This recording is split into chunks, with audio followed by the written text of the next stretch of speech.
दिल्ली की जहरीली हवा जो मेरे और आपके फेफड़ों में हर साल समा रही है, उसका जिम्मेदार कौन है? इससे पहले हम किसी को दोषी ठहराएं, क्या आप जानते हैं भारत का पर्यावरण मंत्री कौन है? अगर आप भी इस देश के करोड़ों लोगों में हैं जिन्हें नहीं पता, तो हम आपको बता दें। इनका नाम है भूपेंद्र यादव। ये कुछ 4 साल 128 दिन से पर्यावरण मंत्रालय संभाल रहे हैं, जो हमारे जल, जंगल, जमीन और हवा की सुरक्षा के लिए जिम्मेदार है।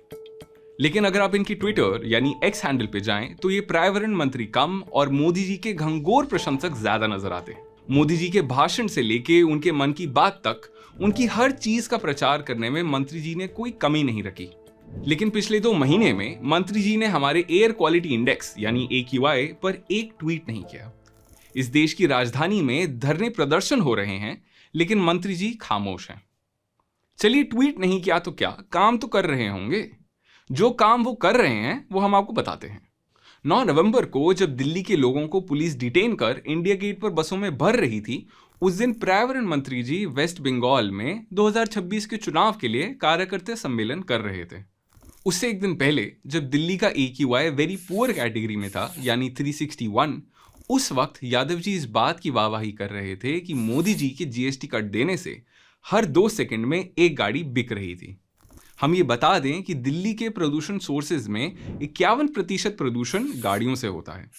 ये centre for science and environment की एक स्टडी है। खैर, 7 नवंबर को मंत्री जी वंदे मातरम के 150 वर्ष पूरे होने पर कोलकाता में पद यात्रा निकाल रहे थे, जिसे आयोजित करने का काम भी उन्होंने ही कुछ दिन पहले किया था। अब आते हैं मंत्री जी की जिम्मेदारी पर। जहरीली हवा ना रंग रूप दिखती है, ना मजहब और ना ही राज्यों की सरहदें। इसलिए 2021 में commission for air quality management यानी CAQM का निर्माण किया गया था। अब इस कमीशन के पास अधिकार तो कई हैं, लेकिन उनका पूर्ण इस्तेमाल हमें देखने को कम ही मिलता है। और क्योंकि CAQM मिनिस्ट्री ऑफ एनवायरनमेंट के अंडर आता है, इसके इफेक्टिव कामकाज की जिम्मेदारी भी भूपेंद्र यादव की है। पर मंत्री जी इसकी निगरानी कैसे कर रहे हैं?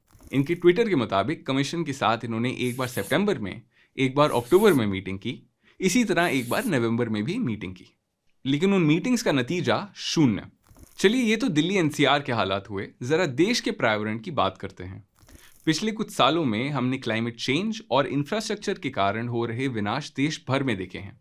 अब यादव जी, जिन्हें एक तरह से क्लाइमेट वॉरियर का काम करना चाहिए, उन्होंने 2021 में हुए COP26 यानी कॉन्फ्रेंस ऑफ पार्टीज पर कोल उसका इस्तेमाल बंद करने की जगह उसे कम करने की बात की, यानी फेज आउट कोल की जगह फेज डाउन कोल कहा।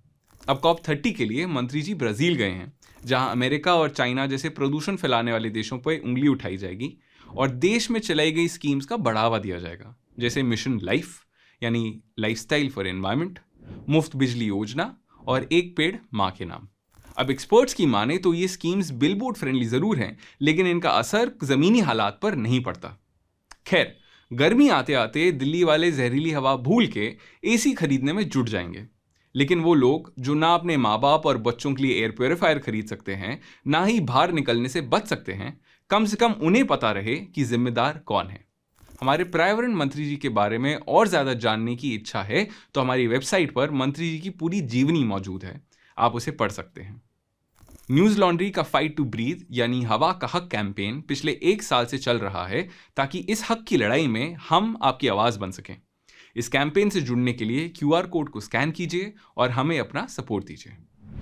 पत्रकारिता का नासूर बन चुके विज्ञापन के मॉडल को खारिज करके खबरों की इस दुनिया को बदलिए, ताकि पत्रकारिता आपके लिए जवाबदेह बने। newslaundry.com/subscription पर क्लिक कीजिए और अपने मन मुताबिक पेमेंट का विकल्प चुनिए, क्योंकि हमारे सब्सक्राइबर्स का नारा है, मेरे खर्च पर आजाद हैं खबरें।